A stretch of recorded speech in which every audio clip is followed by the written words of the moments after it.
Hello everybody, welcome to GIS Pathshala Social Science Grade 9 Democratic Politics. In that our chapter is about the constitutional design.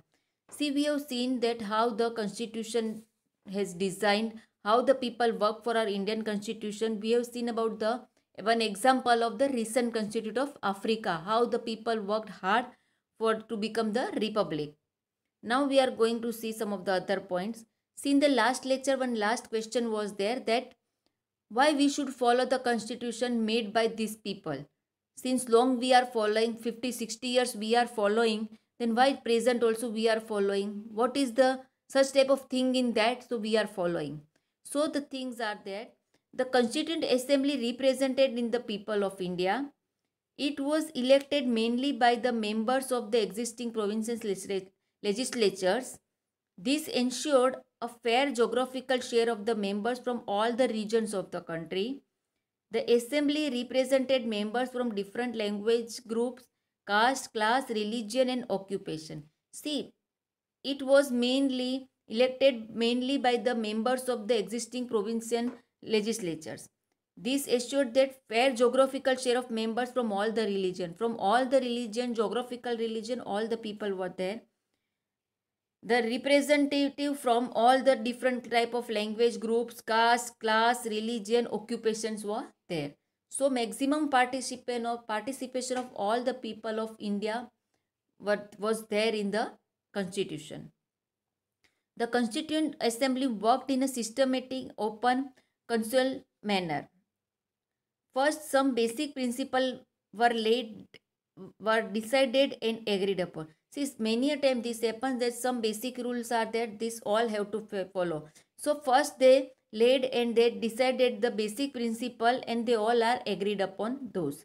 After that, drafting committee chaired by B.R. Ambedkar prepared Dr. B.R. Ambedkar prepared a draft constitution for discussion. Then for discussion, one another draft constitution were prepared that they thought that all these points we have to discuss.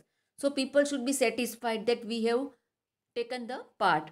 Several rounds of through discussion took place on the draft constitution close by close. See, not a one time. Several rounds of discussion was there. Several round of discussions were there and close by close they did the discussion. Not like that on one page they full did, but one clause is there on this clause means one point is there in this point.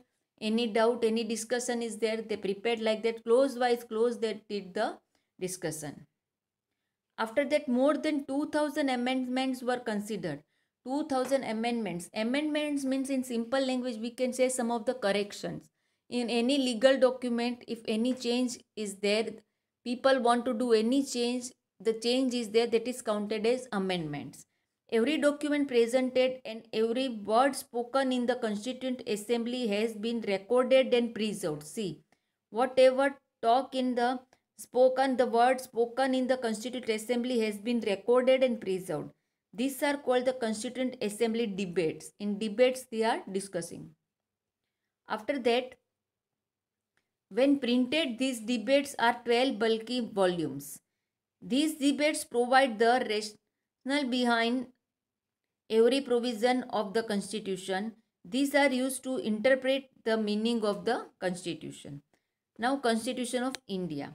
Dr. B.R. Ambedkar appointed chairman of the drafting committee. Constitution adopted on 26 November 1949 and enacted on 26 January 1950 when India became a republic. The Constitution reflects the best minds of the country. Its members represented mini India. See, all these things are represented. Those who drafted the Indian Constitution felt that it has to be in accordance with people's aspiration and change in the society. See, with the people's aspirations and change in the society. They did not see it as a scared, static or unalertable law. So they made provisions to incorporate changes from time to time. See, it is not like that this is the fixed one, that once we are fixing this, no change might be there. But they made provisions to incorporate changes from time to time. These changes are called constitutional amendments. Sometimes they feel that after 5 years also there might be little bit change. We should change this point. This point is not according to the benefit of the citizens. They can do the little bit change, and these changes are called the constitutional amendment. Till date, 104 amendments have been made in the constitution till now. The amendments procedure provided in the constitution is as follows. There are 3 categories of the amendments. See any change in the amendments, how they will do. First, if the first category amendments can be done by simple majority of members present and voting before sending it for the president's assent. Means any point is there, then the maximum voting should be there, that maximum person need this change, like that they are doing, and then they are sending to the president. In second category, amendments require a special majority. Such amendment can be passed by each house of parliament by 2/3 majority of the member of the house present and voting, and then sent to the president for his assent. Means in this majority of the parliament, house of parliament, 2/3 majority of the members should be there in this.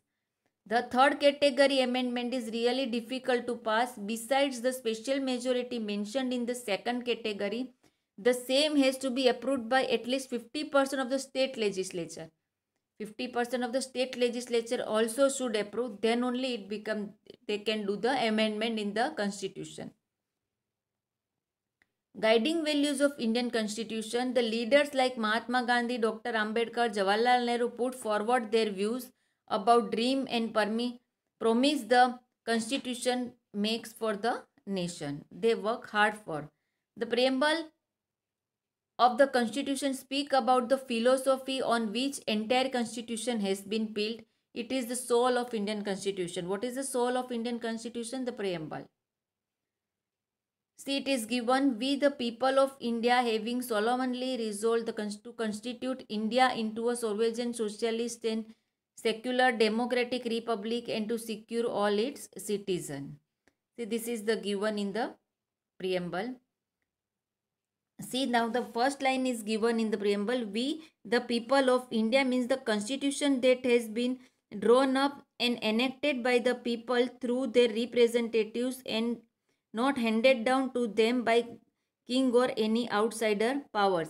So we the people of India, the meaning of that is that all the representatives were there together, their suggestions were there, and we have made this constitution for the benefit of the people, seeing the major benefit of the people and handed to the people, given to the people. It is not like that any king or monarch or dictator has given directly, forced the people to follow this. After this, sovereign. The meaning of what is the meaning of sovereign means the people have supreme right to make decision in internal as well as external matter. No external power can be dictate the government of India. Means in our country we are the owner of our country. No outsider will dictate our country. That is the sovereign. Now secular. Secular means the government should regulate the ownership of. Secular means any religion you can follow. Government treats all the religious beliefs and practice with equal respect. See, you have right to follow any religion in the country. That is the secular. Secularism is there in our country. There is no fixed permanent one religion, official religion in India. Now democratic. Democratic means a form of government that people enjoy the equal policies of right to elect their rulers. Democratic means the representative of the elected people. People are electing their representative to work for the country. Our elected representatives are there, not any other person, though anybody is coming and not doing the work. After that, justice is given. In justice, what is there? The citizen cannot be discriminated on the grounds of caste, religion, gender, social inequalities. See, there would not be any sort of discrimination on the basis of caste, religion, gender, or any such type of things. Government should work for the welfare of all, especially of the disadvantaged group. All and especially of the disadvantaged group. Government work for all the people equally. After that, liberty. There is no unreasonable restriction on the citizen in what they think, how they wish to express their thoughts, and the way they wish to follow up their thoughts in the action. People are free to to live in any part of the country. People are free for the thought and expression also. After that, equality, all are equal before the law. The traditional social inequalities have to be ended. See, there was so traditional inequalities were there previously, but now it was the social inequalities have and to be ended. The government should ensure equal opportunity for all. Government is trying on ensuring the equal opportunity for all. And fraternity means all of us should behave as if we are the member of the same family. All of us have to be should believe as we are the member of the same family. No one should treat a fellow citizen as inferior. We should not treat to any other citizen as an inferior. So see, such type of all things are there in our constitution. The philosophy means keeping in mind all these basic things. Because of this all basic things, we can maintain the equality, and all are feeling equal in mind, that we all are considered equal. These all things are there, and because the equality is there, we can progress more. No caste difference, no discrimination might be there, and all such type of things in our mind make the our strength better. So all these things are there in our Indian constitution. Thank you.